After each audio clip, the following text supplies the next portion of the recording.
Hə, köhnələr. Arxa planda nə görürsüz? Sözsüz ki, çoxlarınızın həmən bu yerlə çox şirin bir dəyərli xatirələriniz var. Bu həmən o güllədir.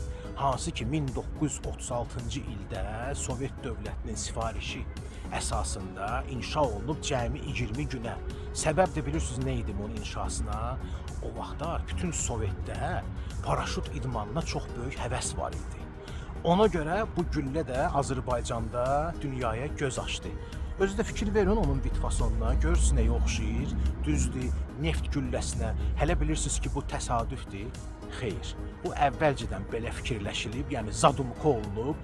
Nəyə görə? Çünki axı neft sənayesi bizim Azərbaycanımızın milli sərvətidir. Yəni bunu elə inşa ediblər ki, buna qıraqdan baxanda elə adamın fikrinə, sizin fikrinizə gələn gəlsin.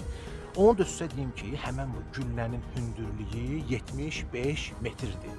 1960-cı ilə kimi həmən bu, yəni güllə o paraşüt üçün xüsusi qurğu ilə təchiz olunmuşdu və yuxarıdan cəmaət çıxırdı, açılmış paraşütdən atlanırdılar yerə.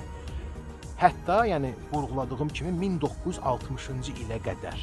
Sonra isə burada bədbəxt hadisə baş verdi və ondan sonra o həmən qurğunu oradan deinstalyasiya etdilər və bu vaxt belə bir Azərbaycanın yox, belə deyil, Bakı şəhərinin bir simvollarından, rəmzlərinin birinə çevrildi.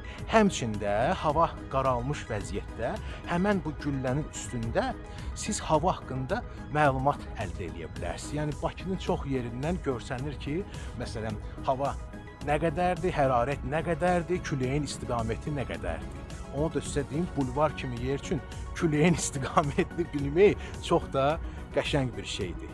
Bu qədər, sabahınız xeyir olsun. Bakı bulvarından qəlbdən qəlbə.